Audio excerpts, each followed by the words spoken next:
This is Stephen Kotler, and you're listening to Your Superior Self. Hi, I'm Anita Murjani, and this is Your Superior Self. This is Christina Rasmussen, and this is Your Superior Self. Hi, Cultural Creatives. I'm Bruce Lipton, and I'm here to join you with Your Superior Self. Hi, this is Paul Selig, and this is Your Superior Self. What's up, everybody? I'm Aubrey Marcus, and this is Your Superior Self.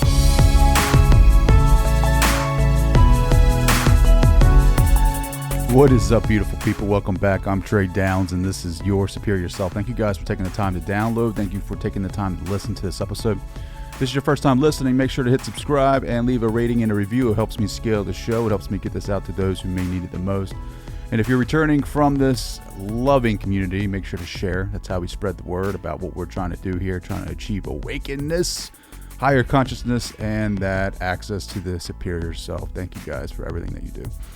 Today's guest, Mike Anthony, is awesome. He's a new author of a book titled Love Dad and Life at Hamilton. He is, you might know him. You saw him on a Netflix documentary titled Surviving Death, where Mike is in search of evidential mediums and trying to communicate with his father, who he lost. And it's pretty riveting. It's very great stuff. It is definitely interesting, to say the least. And I can't really say much because I'm all about this kind of stuff, about raising vibrations, consciousness, and speaking with loved ones that I think that we can definitely speak to if we achieve altered states of consciousness and open ourselves up to other modes of communication. So yeah, keep an open mind when you listen to this. But here's a clip of what's to come. So like a year after that, the skeptical part of my brain just could not let this go. Like I had to get more to the bottom of this. And I basically called her and said, listen, I have to know if what you're doing is real, if you're actually doing what you claim you're doing. I'd like to make a documentary where I sit you down in front of a camera, I hit record, and then I walk complete strangers into the room. So that I'll know there's no way you had any time to do any cheating, any Googling or anything else. And I want to see if you can get the kind of information for them that you got for me when I know you don't know who these people are. And that's Mike explaining the quadruple blind experiment that he did with an evidential medium in search of answers, in search of proof of the other side. Good stuff. A lot of great data in that experiment. But I think Mike is in search of what we're all trying to search for, is accurately communicating with the other side, going beyond the veil. And I think it's a very subjective game. A lot of the research that I've been doing, a lot of the inward reflection meditations that I've been doing makes me believe that we all can do this, that we all can communicate on the other side. We just have to calm ourselves. We have to calm our minds. We have to quiet our heart, and we have to get in an altered state of consciousness through meditation to be able to start getting symbols, start getting pictures. And then once you start doing that, that kind of gives you like a little pep in your step, right? Like it raises your vibration, and as you raise your vibration, you're able to achieve more effective communication to loved ones that have passed. And that's just my hypothesis. I've meditated, and I've gained so much insight. And if you want to call it download, that's fine, but I've gained so much insight because I've questioned a lot of it, like whether or not it's me or whether or not it's my subconscious trying to communicate through my meditation. But at the end of the day, you have to go what's in your heart, and like, what does it feel like? Is it good? Is it bad? Does it feel like it's the truth? And that's what I go by. That is my scale of measure, is my heart, and whether it feels good, and whether I feel like it's true. And if that's really that's all that matters, really. It's so subjective. I mean, the whole game of spirituality is subjective, and I think you have your guide, your compass is your heart. And I want to hear more about that from you. I want to hear more about your journey. So go to traydowns.com, leave me a message. Let me know how you guys are doing. I love hearing your stories about what you guys are up to. And then head over to abandonedchildrensfund.org. That is my sacred activism, is trying to spread awareness about abandoned children. And this organization is doing great work by feeding them, giving them shelter, giving them clothes and love and education. Children in underprivileged countries who are being abandoned by their parents because of whether it's, I don't know, whether they cannot feed them anymore or they're in a war zone. This organization is bringing them in and giving them or providing them with love and providing them with the tools and providing them with food and nutrients and a way of letting them be kids. And I just believe that kids should be kids as long as they can be. Like they shouldn't have to grow up quick. And so this is my sacred activism, is bringing more awareness to this cause. And I ask that you go to the website, spread the awareness, give if you can, but just look around you in areas of need in your area where you live, and try to bring awareness to that by putting that energy back out into the world, by putting that positive energy back out into the universe. You're helping everyone, you're helping us evolve, you're helping us raise our vibration and access higher levels of consciousness. So it's very important that we do this type of work. But I'll get off my soapbox now, and I'll get to the reason why we're here, and that's to listen to the amazing conversation that I have with Mike Anthony. So without further ado, here he is, the great and powerful Mike Anthony. Hi, this is Mike Anthony, and this is Your Superior Self. Mike, welcome to the show. I can't wait. A lot of people are going to recognize you. You are from that Netflix special, Surviving Death. Me and my wife, I think you were our favorite part, because it was like you represented us at the very beginning of like where I'm transitioning, right? Like I have a lot of friends and a lot of people that I know that are psychic, and I didn't always know them or know what they did. So I was very much like you.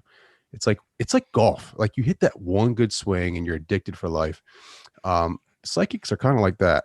You get one really good reading that really resonates with you, and now you're hooked. Talk about that. Like, how did you get set up with the Netflix? I know it's a long story, but how'd you get set up in the Netflix documentary, and what's your story? Yeah. Well, first, I totally get that, what you're saying about that sense of addiction. I do recall hitting in my lifetime one true golf ball. Seriously, one time at a driving range. I've been searching for that feeling the rest of my days. And yeah, when you have an experience like I've had with mediumship, something that like completely shatters your sense of what's supposed to be and what's normal. It's definitely for me, there was some euphoria there connected to that. You know, it's like being high for a minute, because you're just touching something that feels otherworldly, you know? And so, yeah, what happened is my dad died. And before, you know, right now I'm an actor, I'm a bartender and do these other things. But initially I had planned on being a science teacher, a high school science teacher. So that's what I'd gone to college for at first. And, you know, science is unequivocal about this. The mainstream scientific paradigm says that when you're dead, period. That's the end. And when my dad died, you know, like every lecture I'd ever had from a biology professor was like crushing me. And the thought that my dad, who was an amazing guy, and we were incredibly close, and the thought that somebody like that, all of those ideas and love and passion and everything that he ever was, could just disappear, like he'd never been here. I was having a real trouble, like, you know, figuring out why I'm going to leave my apartment today. What's the point of doing anything if somebody like that can just disappear? And that's kind of the place I was in when mediumship came sort of just careening into our lives. Mediumship is something that, you know, if you're involved in it, if you know about it, it's something you have sought out probably. Typically a person will call a medium if they're in grief and looking for some sort of healing. And of course, when we're grieving like that, we're grasping for any kind of straws we can find.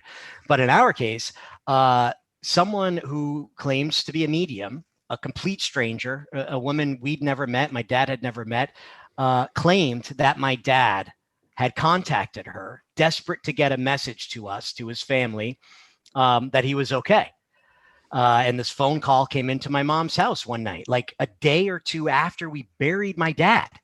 This phone call comes in from a second cousin telling us about this medium friend of his who is claiming my dad is talking to her. So that's how I became involved or first got interested in the idea of mediumship.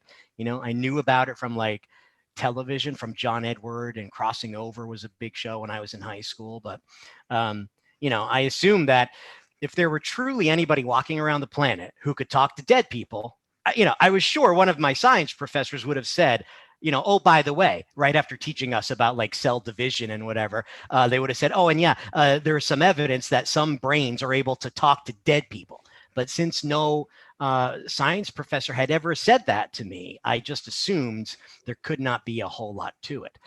So that's the place that I was in when that phone call came in. Sure. No, you'd be surprised. Like, I wish I did more studying in philosophy, because actually Plato had this, the ancient Greece civilization had ways of contacting the dead. I just never knew about it. So I saw that on your website, you went to the University of Virginia.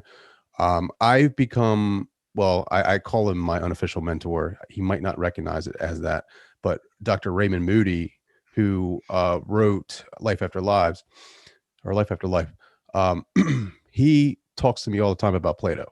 It's he has a book called Paranormal, and in that book he talks about this method called scrying, which if you don't know what it is, Google it. It's pretty amazing, where you have a mirror and you sit down and you concentrate and meditate. It's a whole process. Anyway, like, I want to say like 60% of the participants in this study actually had contact with a loved one that was deceased, and it came from the ancient Greek method. And I wish I just studied more about it, but I mean, that's just, a long time of people with civilizations covering things up and not telling us, because, obviously it goes against everything that we've been programmed to believe in. But yeah, I truly enjoyed the documentary that you were involved in. I truly enjoyed listening to your documentary that you're doing, or you have done that. It's still sort of in the process. I was in the middle of it when the Netflix thing came along. So then I paused it while that was happening. But yeah, we think that once the world gets a little bit back to normal, we're going to pick that up again. Sure. I really enjoyed the part where you went to the University of Virginia and you started talking about reincarnation and some of the statistics they had. They had like 2,500 cases. And they are leading the world of science in like paranormal studies. And I'm a big fan of UVA. The one thing I did want to talk to you about was you did like a double blind study in your documentary with like a psychic. Like, you had a psychic, I forget her name, Angelina or something like that. Angelina Diana. Yeah. Yeah. You had her come in and we're doing like double blind studies with her, with strangers coming off the street. Like, it was incredible. Like, talk about that. Like, yeah. That? Now, I want to be careful, because like the whole time I'm like making this documentary, I'm saying things like, we're going to do this experiment today. And I'm using that word scientific and experimentation. And when I went to talk to a woman named Dr. Julie Beischel, who's like a real scientist and not a bartender pretending to be a scientist, I got scolded for using the word experiment, because I had no idea how tight controls should actually be. She's doing something called quintuple blind experiments, where 5 levels of blinding. So anyway, but I was doing casual tests, and what happened was we had this sitting with this medium that my sister hired. She said things that there's just no way she could have known. I mean, I was completely blown away by the stuff she said, like highly personal, to the point of like almost quoting a private conversation my sister and I had a couple of days before. I mean, it's all in the book, all of these examples of the things she said that she just couldn't have known. So like a year after that, the skeptical part of my brain just could not let this go. Like I had to get more to the bottom of this. And I basically called her and said, listen, I have to know if what you're doing is real, if you're actually doing what you claim you're doing. I'd like to make a documentary where I sit you down in front of a camera, I hit record, and then I walk complete strangers into the room. So that I'll know there's no way you had any time to do any cheating, any Googling or anything else. And I want to see if you can get the kind of information for them that you got for me when I know you don't know who these people are. And right away, this woman said, yeah, I'll do that. Like right away. And she signed the release, by the way, too, for the documentary, which is, that takes a filmmaker with an editor can make anyone look amazing or terrible. I mean, it's all in the hands of the editor. So she trusted right away that my intentions were in the right place, that I truly was just looking for the truth, and that she was going to do a good enough job that it was going to make her look good. And she sure did. I mean, she came up with stuff. And, by the end of it, I kept on sort of evolving the measures we were using while we were testing her. So by the end of it, we had a screen set up. So she never even sees the person she's doing the reading for. She's sitting behind a screen. And then I start thinking, well, maybe she's picking up on auditory cues. Maybe her brain is set up in some crazy way. We know that the brain does amazing things that we don't understand. There are savants that can, we just know that there are instances where brains are formed in a way that they do something that's really crazy. That's very unusual. And maybe she's got some mutation in her brain that allows her to pick things up, from a person's voice. So by the end of it, I have them behind the screen and they're not talking anymore. I have them using, they're just like hitting a button for yes, no. I'll just give you just for one example of the kind of information she got. We had a young girl come, and there's some video of this young girl on the website, and you see her kind of being blown away in the clip that I have there. Her brother had died when she was only 2 years old and he was 19.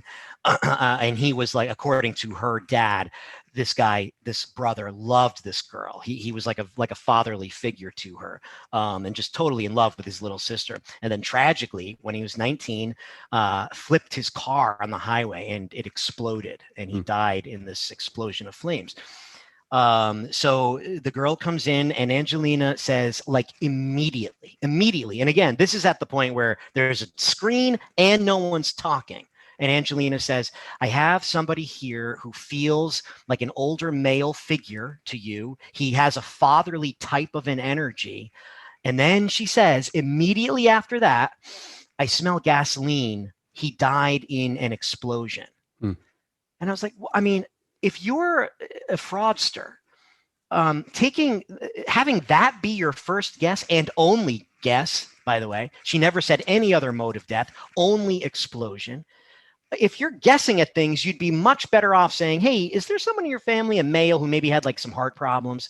Because chances are that there's going to be a yes somewhere in somebody's family to that. To ask right off the bat that somebody died in an explosion, I smell gasoline, that's a crazy chance to take. That would be an insane stab in the dark. And under the circumstances that it all happened, to me, the Occam's razor answer was that this woman was either using some form of telepathy and picking up information from a human brain in some way that science does not currently say is possible, or she was talking to a dead person who was giving her this information. I mean, those are the simplest explanations, in my opinion. Man, it's amazing. Yeah, I've listened to.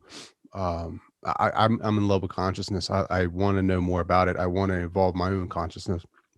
And I constantly have conversations with psychics and people that have gifts with that, and they consistently blow my mind with I wouldn't say evidence, but the stories that they're telling me from the other side that resonate with me. And I'm not saying yes or no.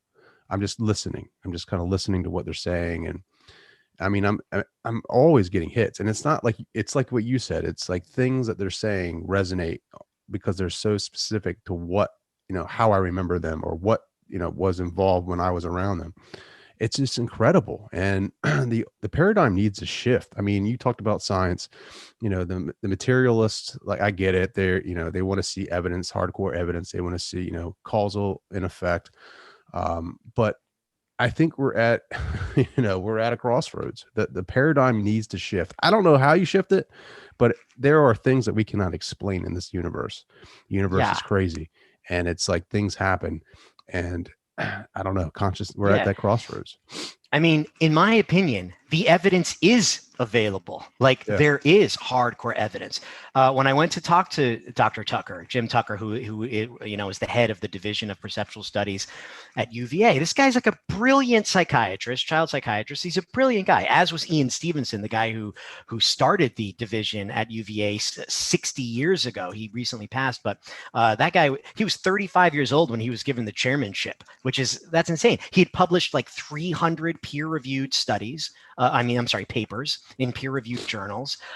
This guy, as I said to Dr. Tucker, I mean, these are not like mad scientists working out of basements. These are some of these people are scientists of renown. You talked about like scrying and Plato. It's now clear to me that there's been a ton of evidence going back thousands of years, right?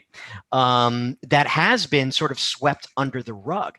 If we look here in America, there's a guy named William James. He was the founder of the psychology department at Harvard University. This guy was another brilliant guy. He spent 20 years studying a medium, 20 years studying this woman named Lenora Piper in New Hampshire.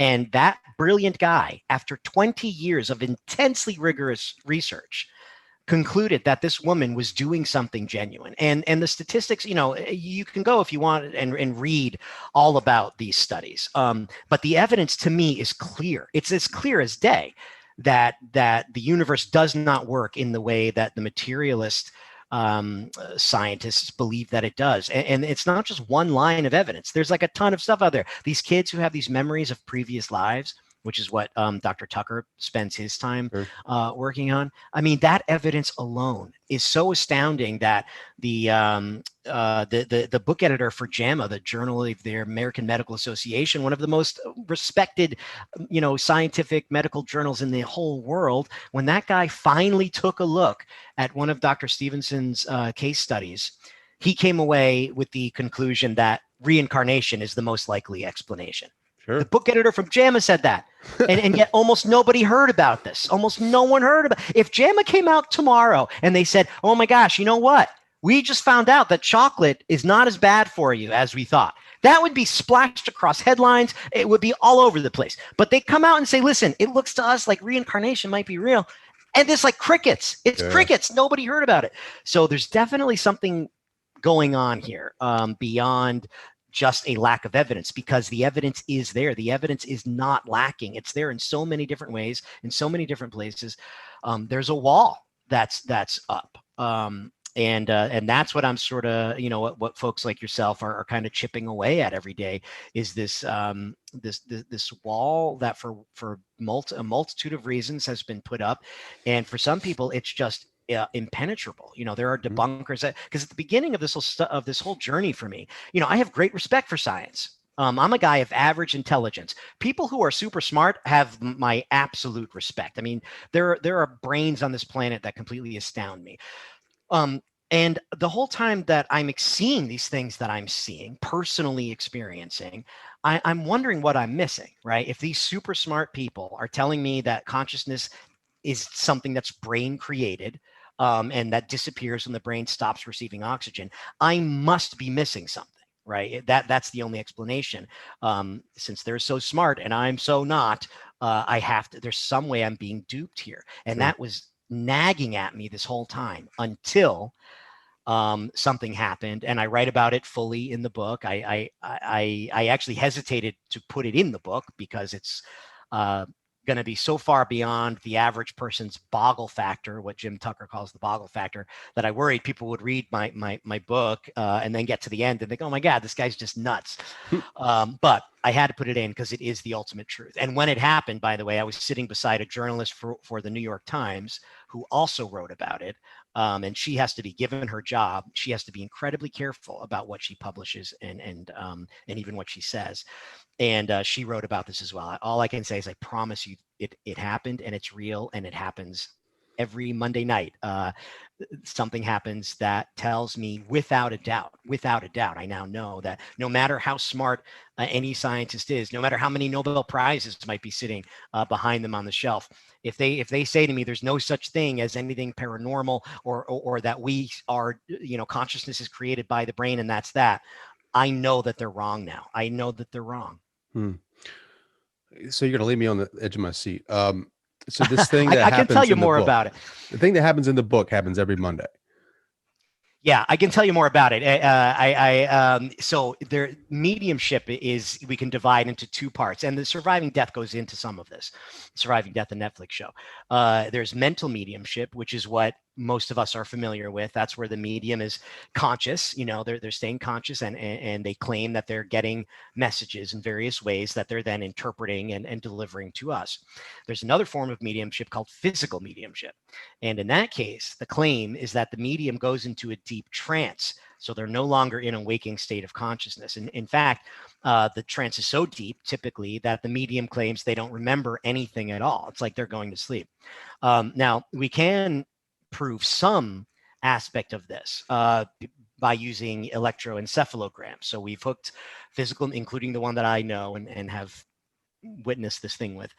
We've put an EEG machine on him, have him go into a trance, and his brain wave patterns definitely absolutely shift. So something genuine is happening. That we can at least say. His brainwave pattern is going from a normal beta waking brainwave pattern into something, an alpha dominated wave pattern, which is not a typical waking state. So something's going on.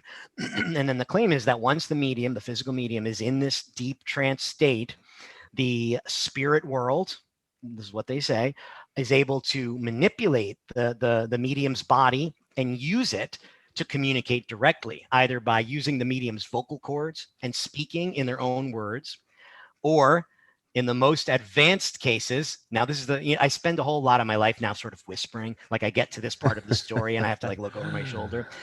But in the most advanced forms of physical mediumship, the spirit world is able to use something called ectoplasm, which is something that I was absolutely 100% sure Harold Ramis had written for Ghostbusters. I was sure that's where that word came from, but it's not.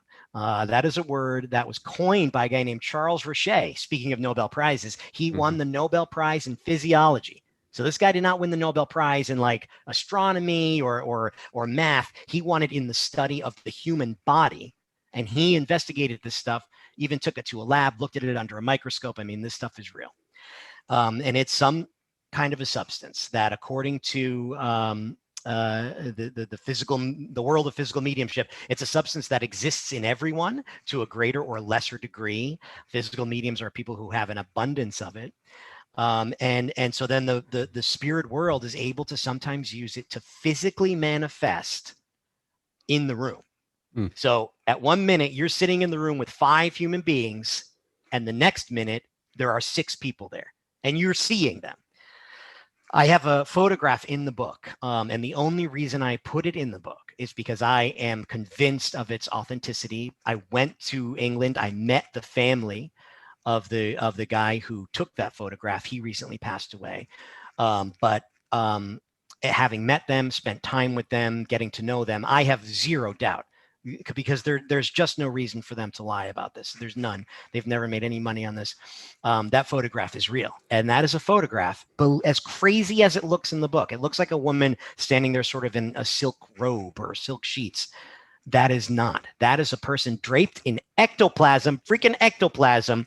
She started out as a puddle on the floor, grew up to a 5-foot height, a column of this white flowing stuff, and then her face formed and she was a person. And I know that sounds insane. I know it sounds insane. The only reason, again, that I talk about it and that I put it in the book is because I have now witnessed this myself. I have witnessed with my own eyes multiple times a freaking human hand form out of nothing, out of a misty, amorphous it's very difficult to describe how Sure. this stuff moves. Well, what do you like? I feel like I saw that part in the documentary, and like it freaked me out a little bit, right? Like especially when the lady was talking like in different voices and stuff. Yeah.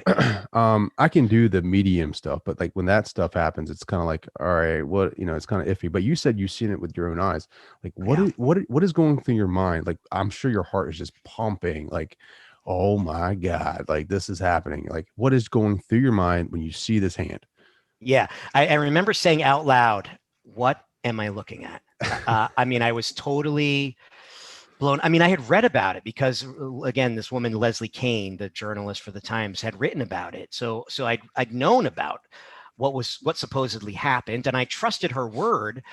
But being in the room that night and watching it, and to throw a little wrench into the proceedings, like I asked if I could kneel down. It happens right on top of this little table that's between the medium and the sitter, which was Leslie. So I asked if I could kneel down to be right on top of it, and they said sure. So I was literally 5 inches from this thing, and yeah, I mean, it was a moment. It was a shattering moment, in a positive way. Like, my dad dying shattered me in one way. This was something else. This like opened me up. I mean, when I saw this happen, and I allowed myself to believe I was seeing what I was seeing, and it took a few times. I got to see the hand form multiple times, and now I've seen it form in multiple different places. Now I've seen it a bunch, but that very first night, I mean, your whole world kind of turns upside down, and it's like you're given this peek behind this veil, and it felt like I felt like I'd been living my whole life kind of in one movie, right? Kind of like one like lighthearted comedy kind of a movie where I had a good sense of how things work, and then instantly, in a second, I'm living in this totally different genre of film where these crazy things are possible and happen. And now I don't understand anything about how the universe works. Because this hand, like, the question of whether or not this is actually a spirit person using this hand, or is this some human ability we don't understand yet? That obviously I have no idea. The spirit of the people who produce this, the physical mediums, they are very clear about it. They say it's definitely not them. They're passed out. It's the spirit world. I still have questions about how it actually happens, obviously, but to know that it happened. I mean, I think about this all the time. Like, like one of my favorite scientists is a guy named Brian Greene. He's a pretty popular string theorist. He wrote a book called The Fabric of the Cosmos, which is great. He's one of these. He's intensely brilliant, but he's able to dumb it down for me, for the layman, to kind of get some sense of what the deep math that his brain can do is telling us, practically speaking. And the guy is just wildly smart. Sure. And I think to myself all the time, man, I wish I could get that guy to come sit with me in this little room on Monday night and watch this happen. Because right now, that big brain of his is operating without all of the information. It doesn't know yet that this really happens. In fact, it thinks it doesn't. He thinks that does not happen. And what could we learn if people of that caliber were able to investigate this stuff? Sure. So, I mean, that'd be amazing. I mean, you would turn society up on its head. I mean, it's insane. I think, what you're talking about is, we're at that last frontier, right? The consciousness is like, it's something that we need to invest more money in and trying to learn, because I think we are so much more powerful than what we think we are, right? Like I've seen evidence of people doing miraculous things. I mean, just stories, the more that I research, like what you're talking about, string theory, the more that I research about quantum mechanics, quantum physics. I mean, it's just so much. There's nothing absolute in this universe. There's nothing absolute whatsoever. And it's like, growing up, you want to believe that your parents are right. You want to believe that society's right, and you have to do X, Y, and Z to be successful. But the more that I'm learning is like, no, that's not it at all. And it's scary. It can be scary because we have these deep, deep beliefs. You know what I mean? Totally. Absolutely. And I think that you just hit on a big reason why that wall that we were talking about is there. There's a deep comfort in your mom and dad saying, listen, pick whatever religion, we're this, and they say, and these are the rules. If you're a good person, you don't kick your sister, you're as nice as you can be, eventually you're going to end up in heaven, and we'll all be happy, and that'll be great. Like, to be able to just believe that those are the rules, that's very comforting. That makes it super simple. To start to have that faith in those stories break down, and now you're an open, like sort of a blank sheet again, that takes courage to look into the abyss and say, okay, we're starting from scratch here, trying to figure out what this is all about. What is this all about? Sure. What are we doing here? Yeah. To start from square one.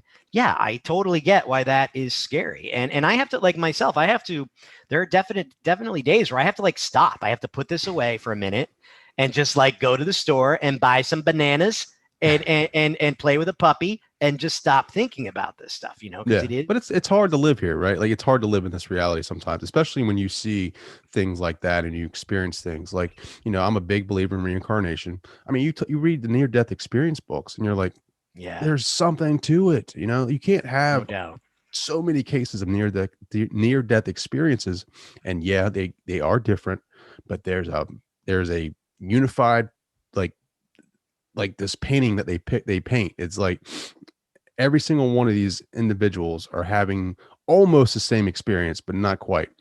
Yeah. And it's like the stories behind it are just so fascinating.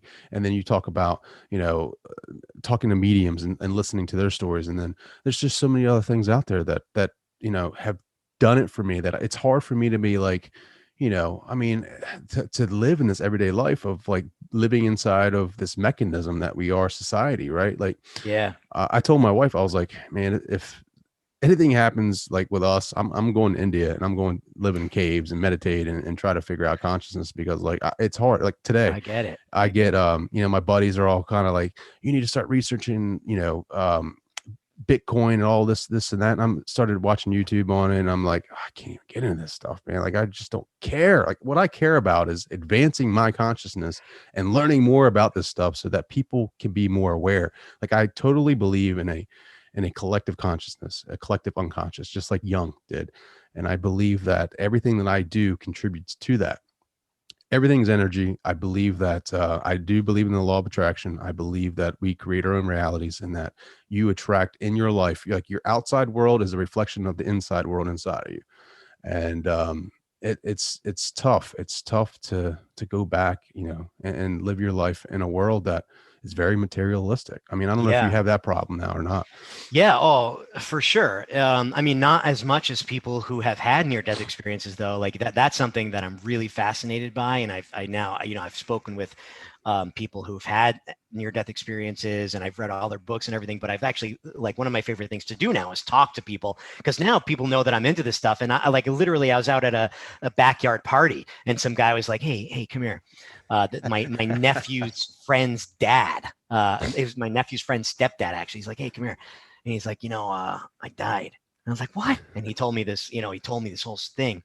And that one of the things that is very typical of these experiences is that when they come back, they have a real hard time. People can have a real hard time reintegrating into this materialist world. And what you just said about like moving to India and like living in a cave and just focusing on consciousness, like that happens a lot. People, relationships have ended after near-death experiences because people are like, listen, I just can't. And they're not interested anymore in material possessions. They get rid of a lot of their stuff often and start living a simpler life and really start focusing on all of this. So that's also evidence for me of the reality of that, because the effects are profound.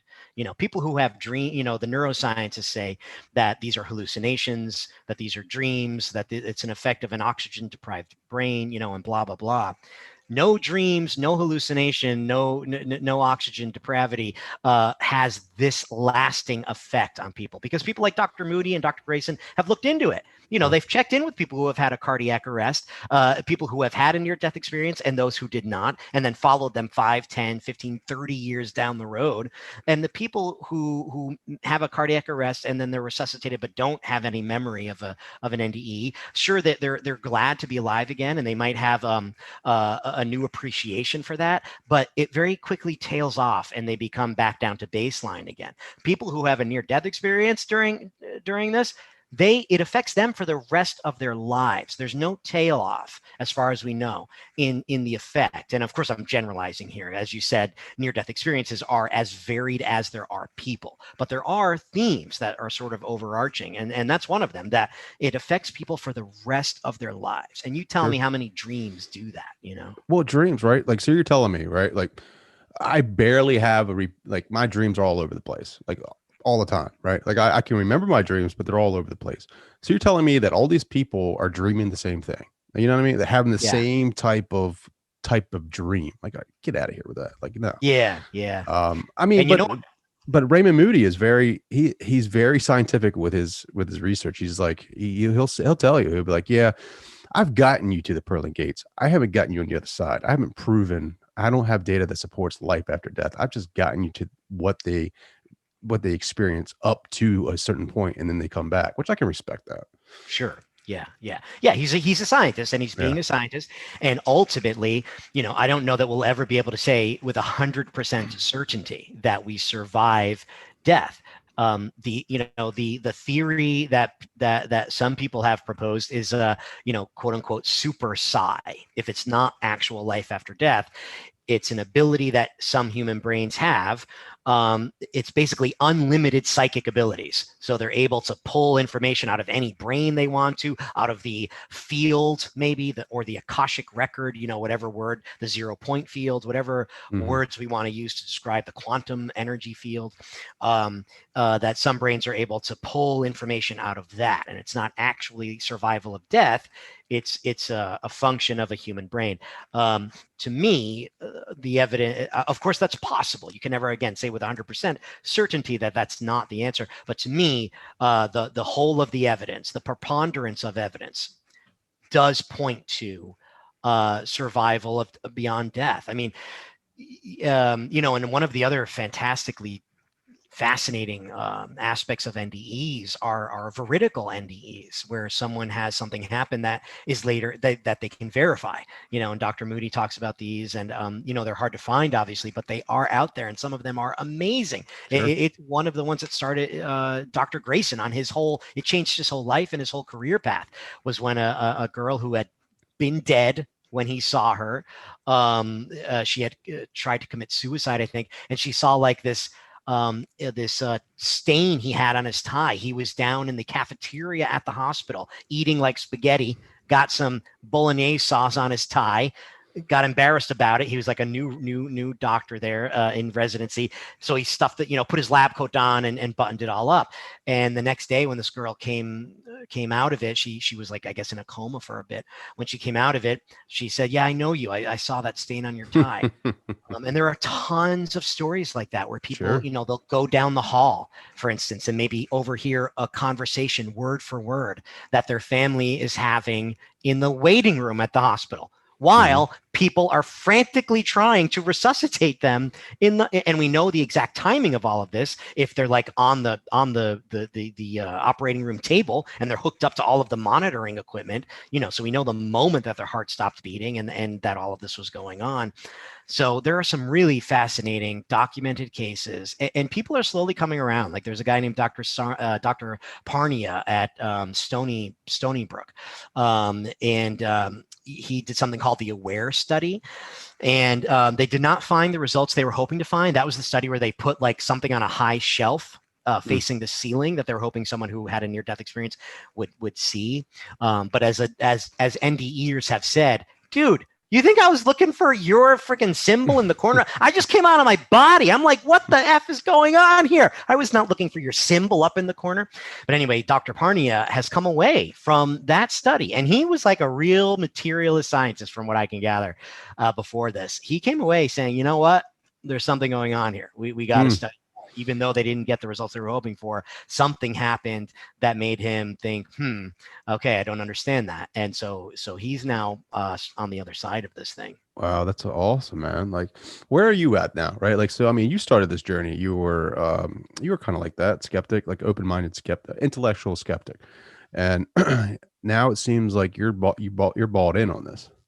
Totally. I mean, now, again, given what I saw, I have no choice. I mean, it's real. So yeah, now I'm sort of where you are, wondering, I spend a lot of time at the beach, just thinking about what am I doing here? I now believe that reincarnation is definitely a real thing. I think the evidence for that is very clear, given, again, UVA. And that's not just UVA. There are researchers all over the world, literally the world, that are contributing to Dr. Tucker's Sure.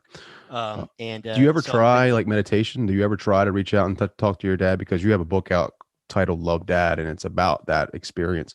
Do you ever try for yourself to connect with him on like meditation or channeling?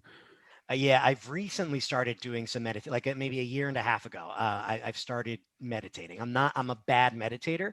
It's very hard for me to quiet my brain, so I'm working on it. But I mean, I connect with my dad, and that's where the book really came from.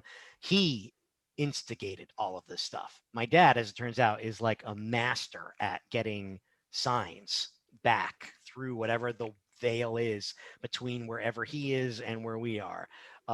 Things started happening immediately after his death that science could just not explain. And I write about them all in the book. I mean, some of them were truly astounding. And can't wait to read this book now, man. You got me hooked. Yeah. Yeah. Well, how has your life changed since the documentary?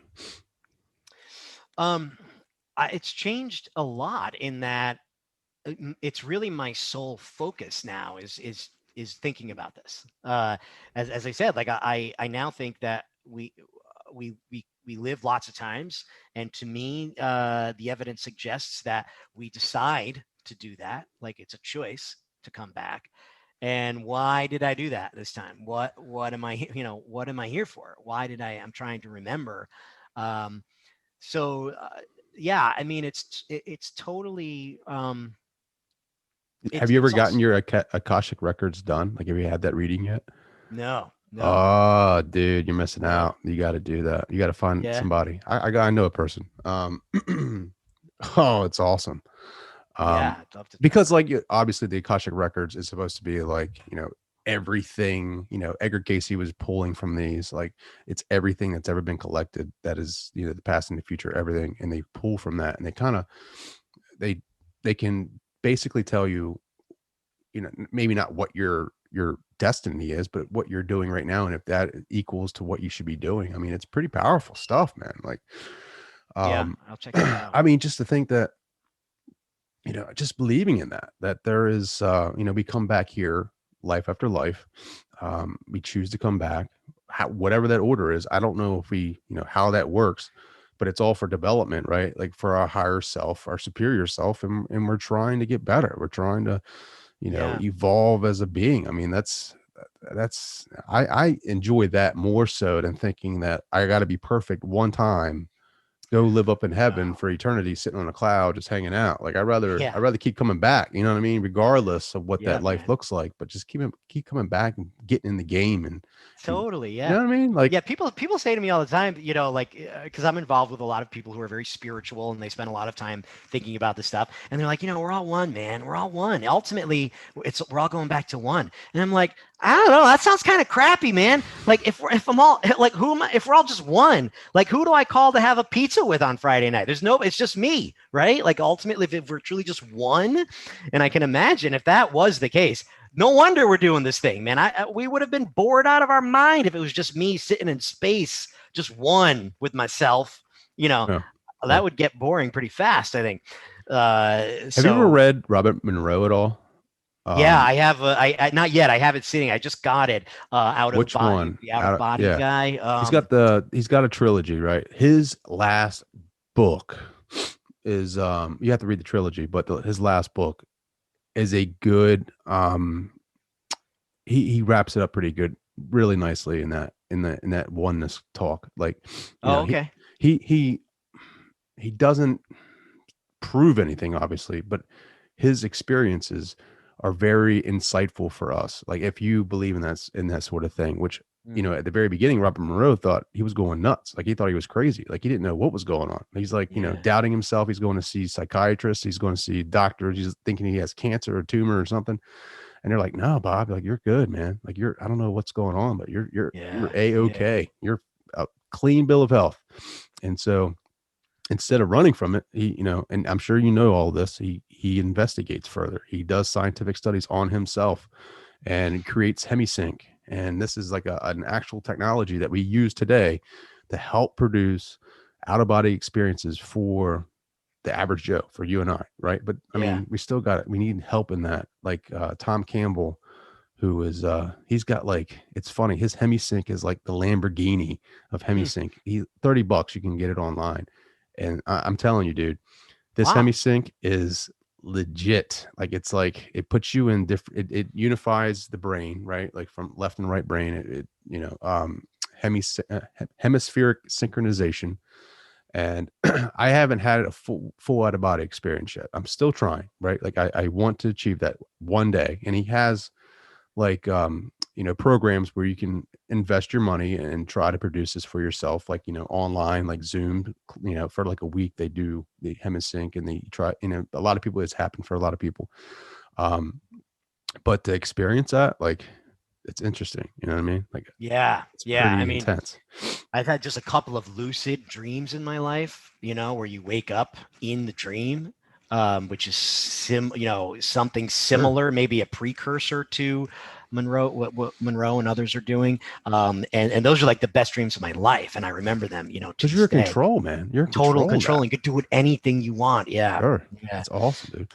Mike Anthony on the show. I can't believe it. He was just on Netflix. I just watched him the other night, Surviving Death.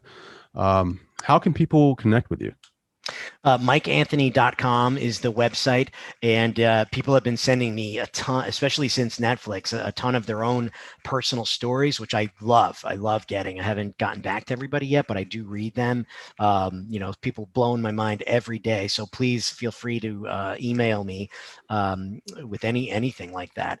And the books are available on Amazon and on the website too. Awesome, man. Last question, kind of big. What do you want your legacy to be? Well, I mean, if again, just to go back to near-death experiencers one more time, something that they've all told me, the ones that I have spoken with, when they come back, is that they now realize how powerful we all are individually, how much power we have to affect each other and therefore the universe. And, you know, I had a guy say to me that if we had any idea how powerful not only our words are, but even just our thoughts, we would be way more careful about those thoughts. So I think, you know, what this guy especially said is the most important thing to him at this point is to just be as kind as possible. There's a real energy to that. There's a real energy to just being as kind as you can be. And that's what I try to do. I try to be real careful in each of my interactions, you know, as much as I can, even real quick ones, like just getting coffee at Starbucks, you know, just like really saying thank you to the person that's giving it to me, and like really saying it, and connecting for a second. And so I hope my legacy is one of, a guy who did what he could most of the time to leave the world kinder in the moments that he could than before he got there.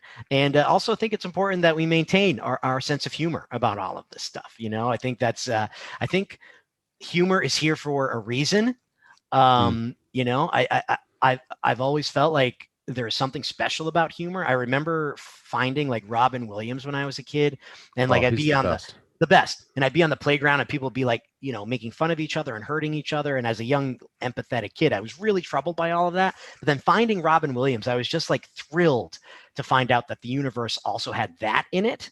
And I think there's something important about that. So I hope that answers your question in some roundabout way. Be kind, man. That's what I got out of that. Be kind. Be kind. Mike Anthony, man, I can't thank you enough for coming on the show. and taking the time out of your busy schedule to have a conversation because, I think you're doing important work, dude. And, I think you're, you're doing the thing that you're supposed to be doing. So thank you so much, dude. It's been a real pleasure. I appreciate it. And thanks for doing what you do. I mean, you're one of the people out there, like with the pickaxe chipping away at that Yes, wall, sir. like all the time. So thanks for having me. Really appreciate it.